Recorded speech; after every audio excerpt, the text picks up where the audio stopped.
For the last couple of years that we have had European fallow deer here at Red Poppy Ranch, we've had to use the lower 1 acre pen, and as our deer have multiplied, we have clearly had a need for a larger pen, and this is now what the big 10-acre deer pen looks like on the side of our mountain. But it took over 2 years of blood, sweat, and tears, literally, to get to this point. But it all started when we first made the decision to get involved with European fallow deer over 3 years ago. Had someone pulled me aside and told me how much work it was going to take to get through the process, I may have reconsidered, but a little hard work has never scared me off from anything. But this is what our land looked like before I started building the deer pen.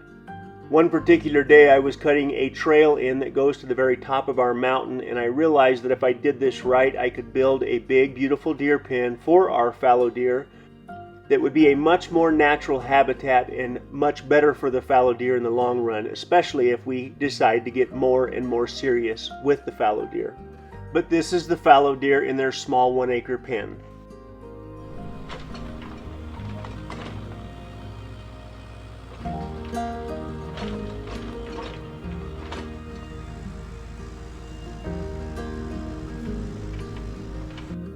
The very first step involved taking my Bobcat 435 excavator and developing what I started to call the landing. And this is kind of where everything took off from.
So they put their face in my grain bucket and they just eat out of my grain bucket and I just scratch their backs. I call the other little buck Bucky. Hey, what are you doing? He doesn't need more.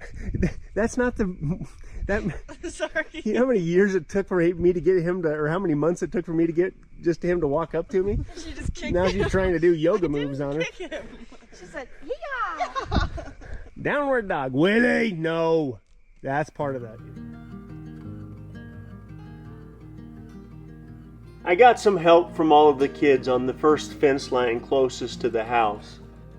Right before winter set in, we got as many of the posts we could set before the ground froze and before everything became more complicated with the weather change.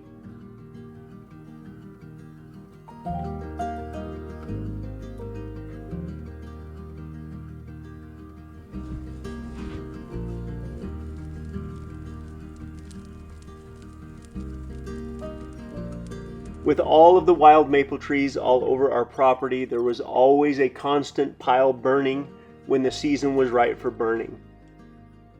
At this moment, we've got 2 gigantic brush piles waiting to be burned.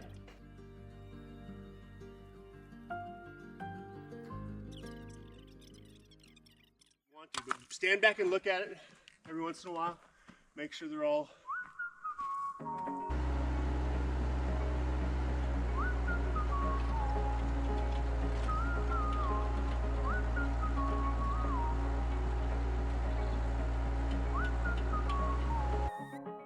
Well, I hollered at the boys to come give me a hand setting posts across the front of the property, and Christian and Rhett and Reed all happily jumped right in to help me get this new fence built before the ground freezes and the weather changes.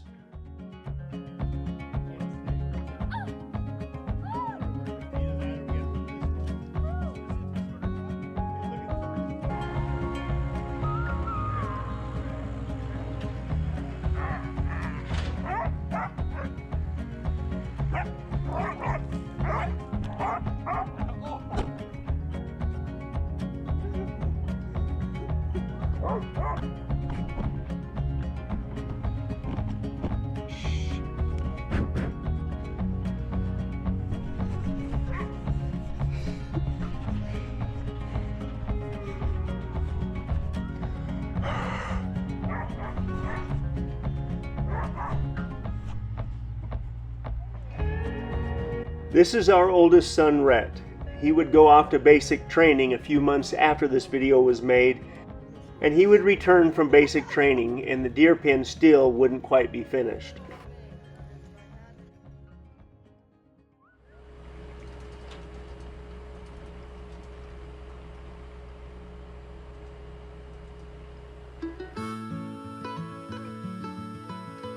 Regardless of what kind of weather we had outside, I always found a reason to get out there and do everything I possibly could to keep the deer pen moving forward.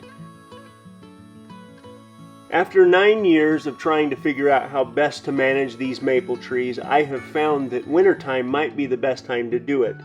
There are no leaves on the trees and it's easier to see what direction they're going to fall when I cut them down.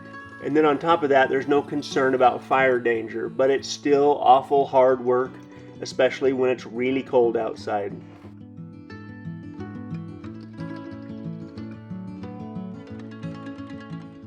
You can see with the drone footage just what I'm up against.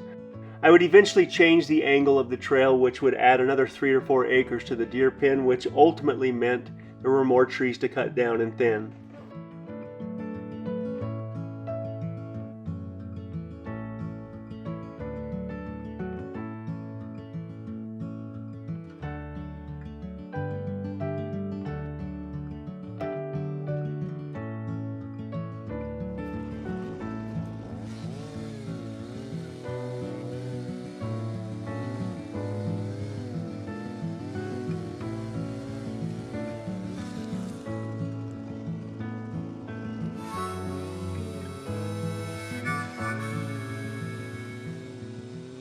Because of how wild these maple trees have grown for the last 100+ years, many of the trees were already partially dead or completely dead, which means I have to be real careful when I'm falling the trees. But while I'm cutting the trees down, I try to separate out the big stuff that can be used for firewood to heat our family home on the cold winter days.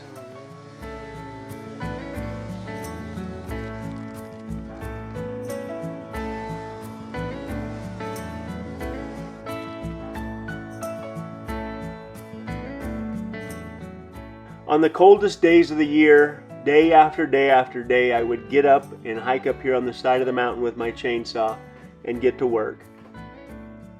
Then once I got all the trees cut down, I would bring my excavator in to do some cleanup.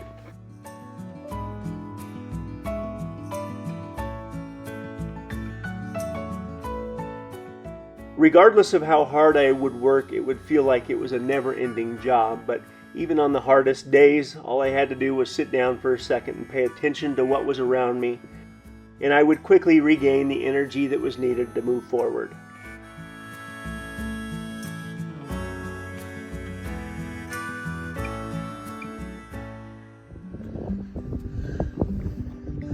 So where's the other one at? What's the matter, buddy? You feel a little naked? You're not so dangerous now, are you? Where'd you lose it at? Look at the grouse.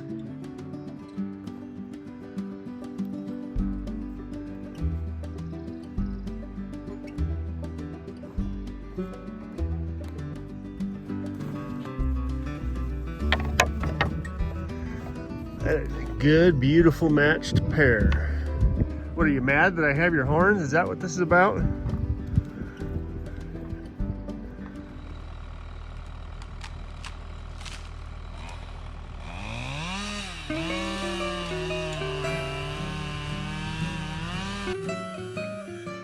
The snow would come and go, but the work had to move forward, and as the snow melted, I could see just how much brush had to be piled up and burned.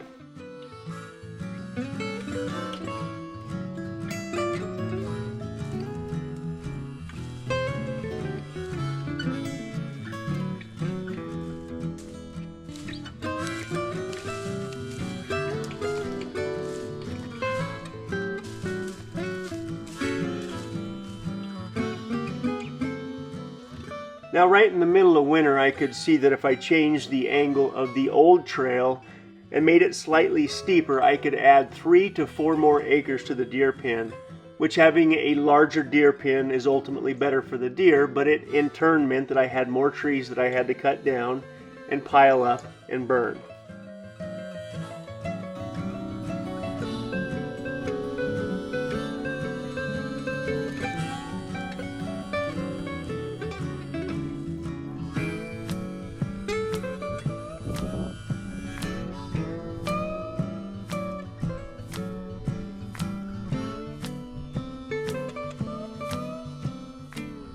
I prefer to work by myself, especially when I'm cutting trees down, but if I didn't have my old Bobcat 435 excavator, I don't know that I would ever have enough time to get this kind of a job done.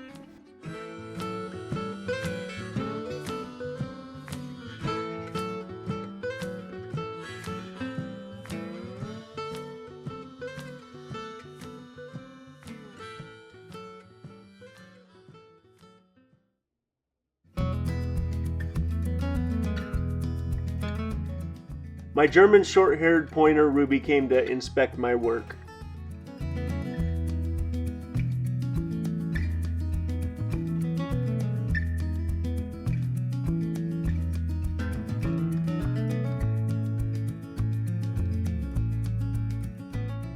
For obvious reasons, we're not allowed to burn between June and October, and this is about mid-May of last year. And you can still see that there's a whole lot of brush that needs to be piled up and burned. I would work as hard as I could with my excavator over those 2 weeks, but as I said earlier, there's still 2 very large brush piles that need to be burned.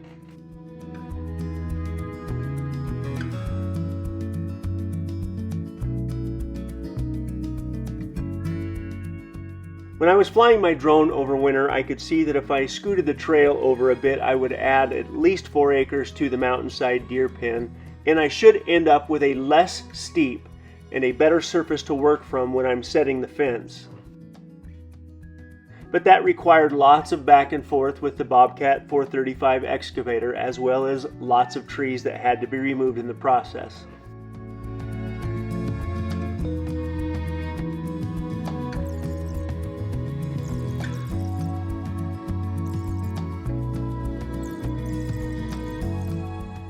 Now here we are cutting the new trail in back down here to the landing.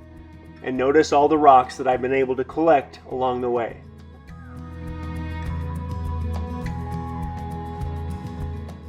This is drone footage of the new trail cut in.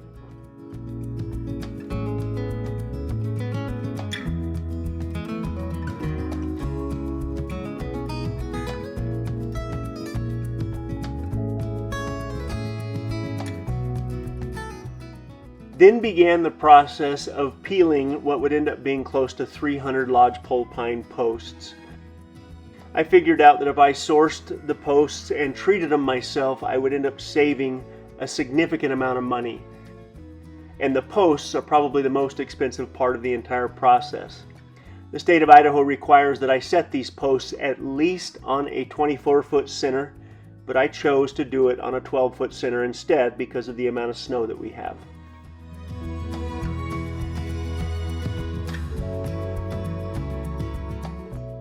Everything I do here with our fallow deer has to be inspected and approved by the state of Idaho. Once Cedar and I decided to get into the fallow deer business, it took over 2 years before we received the permission and the approval to move the fallow deer from the previous owner's place all the way up here to ours. This is a heavily regulated process.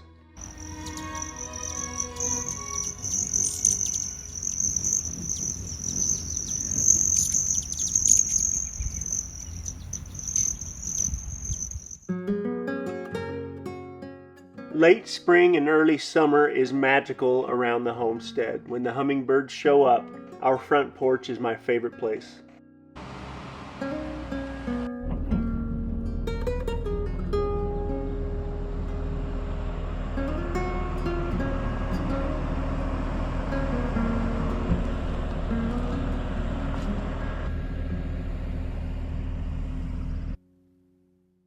For me, it's a delicate balance on how many trees to remove versus how many trees get to stay, because ultimately the maple trees produce the most beautiful topsoil you've ever seen in your life.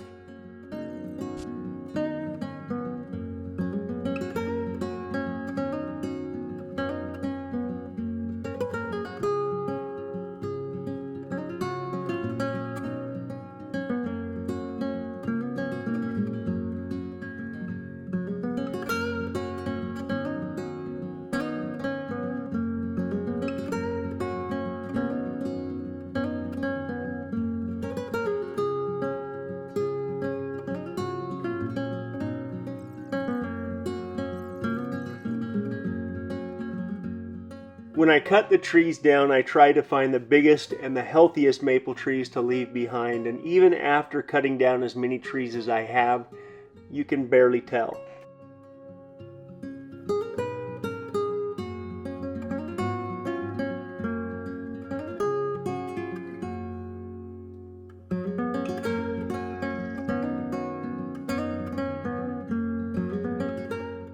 There is no more magical time around the ranch than when the baby deer start showing up.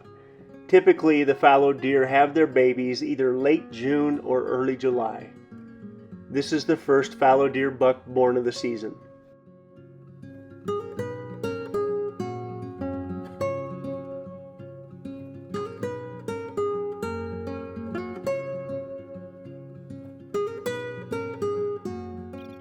I tried converting one of my chainsaws over to a log peeler, and what I found is I can actually do it faster by hand.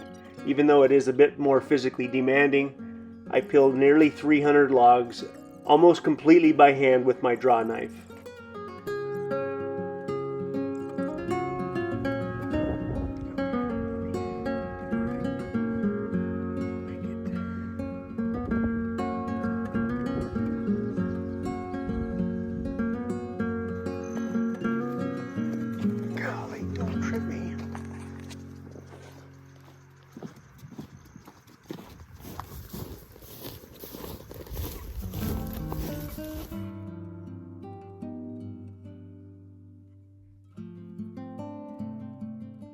Again, I figured out that I could buy 21-foot lodgepole pine posts, cut them in half, and treat them, and again save nearly 70% of what the cost of a treated post would be.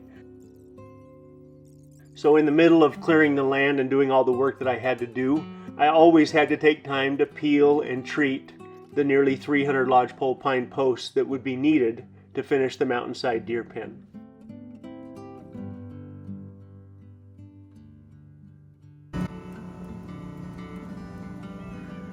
Sometimes it's hard for me to learn to take a break from work, especially when there's so much to do. But my lovely wife Sita reminded me that it's probably more important that I spend more time with my kids and with her than I do on my projects. So we spent some time at the lake this summer.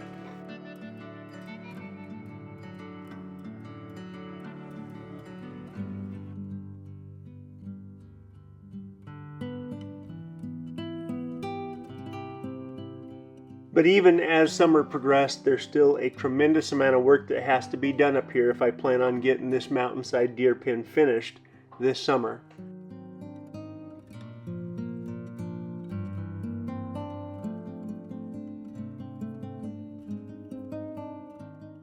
I have finally gotten to a place where it's time to start stretching fence. So the first place I'm going to start stretching this fence is across the very front of the mountainside deer pen, where the kids helped me set the posts over a year and a half ago.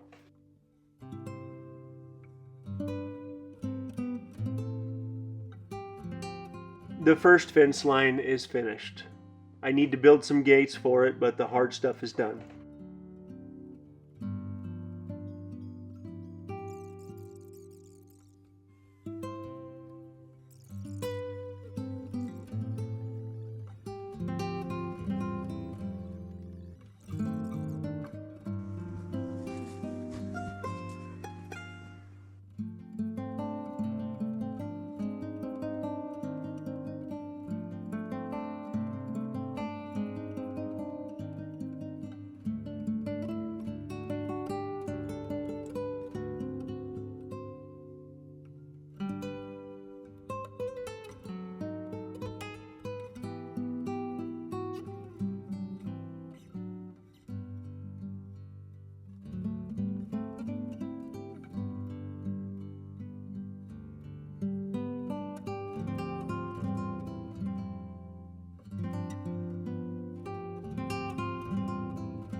Well, this is what I call the lower side of the deer pen, and this is the last part of the deer pen that I need to cut a trail in from top to bottom, which basically just means I need to go over it with the excavator because there is an existing trail already there.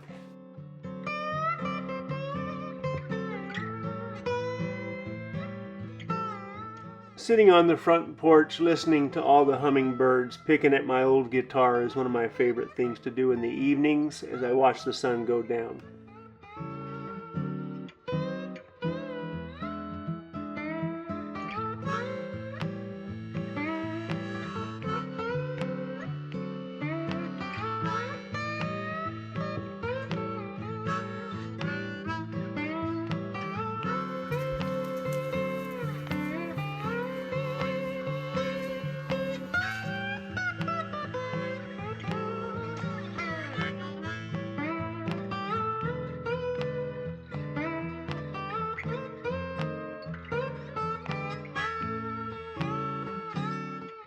It didn't take me very long to figure out that I would have to switch the auger from my 853 skid steer to my Bobcat 435 excavator because it was simply too steep.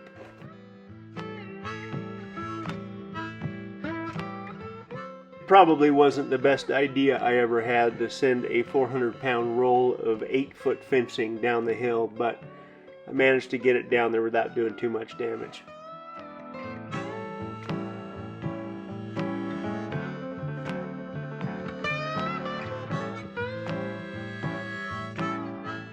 I'm finally at a place where a lot of the hard work has been done and it's time to get serious about stretching the fence. So on the lower side of the deer pen, I use my skid steer to lay out all of the fencing materials so I can start stretching everything.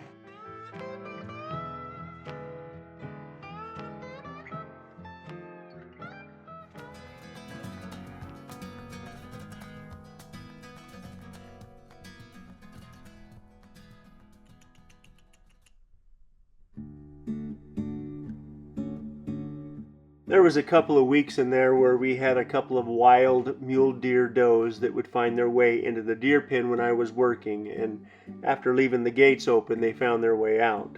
But it was entertaining if nothing else.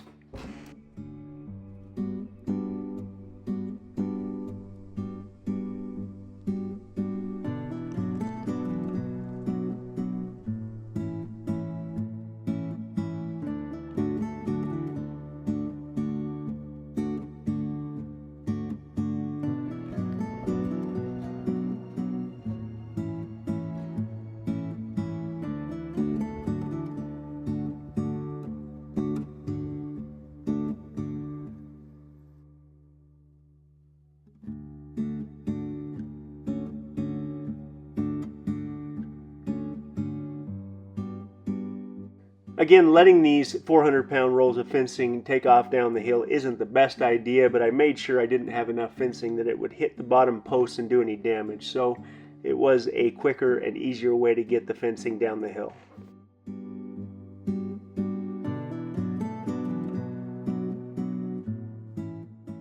Even in the 1-acre pen, the fallow deer love to get their exercise every morning and every evening if they have the chance.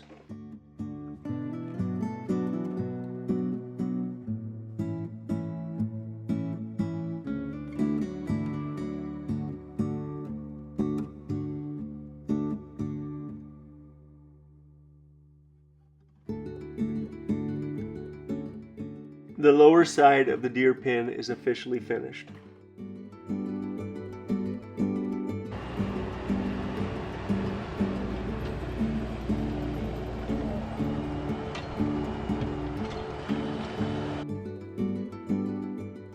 Now the only fence that's left to do is the very top of the deer pen and the fence along the new mountainside trail.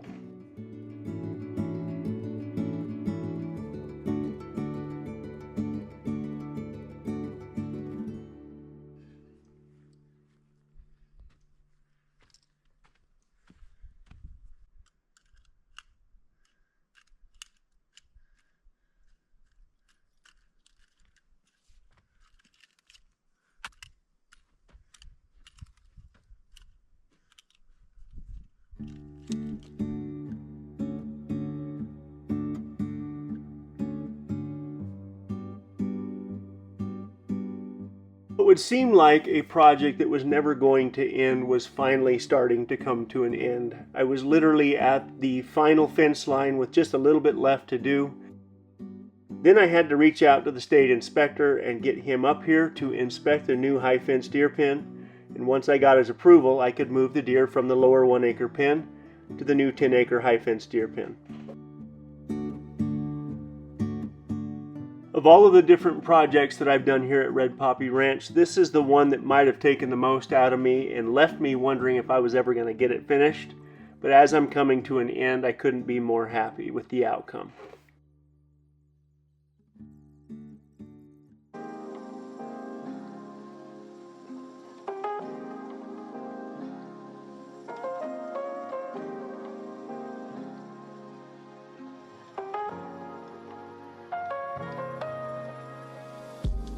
Well, as of right now, all of the posts and all of the fencing for the new high fence deer pen, the posts and the fencing are done. At this moment, all that's left to do is build some gates, put a little bit of bracing in, cut the tops off the posts where needed, and then get the high fence deer pen inspected. I would end up using somewhere around 250 fence posts and somewhere around 3,000 linear feet of the 8-foot high fence fencing that I'm required to use for the new deer pen.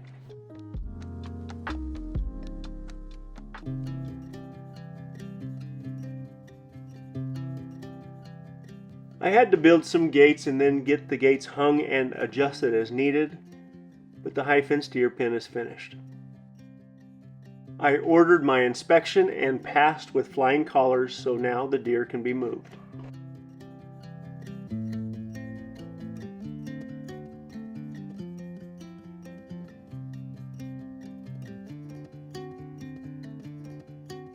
I would end up using over 25 different videos to put this time-lapse video together. If you have an interest in going back and watching any of these videos, you can find them in the fallow deer playlist and the high fence deer pen playlist. Again, this is a collection of over 2 years worth of work, and the end result turned out perfect for the deer.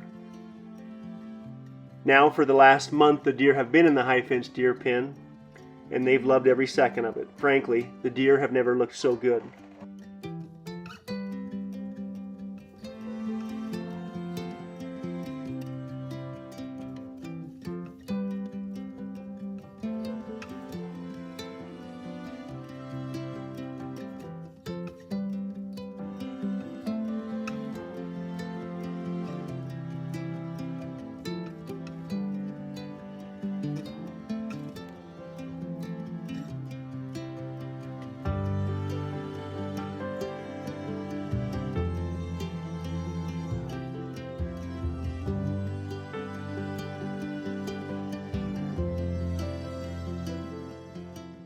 Thank you guys for taking time to watch this video, and we will see you again soon.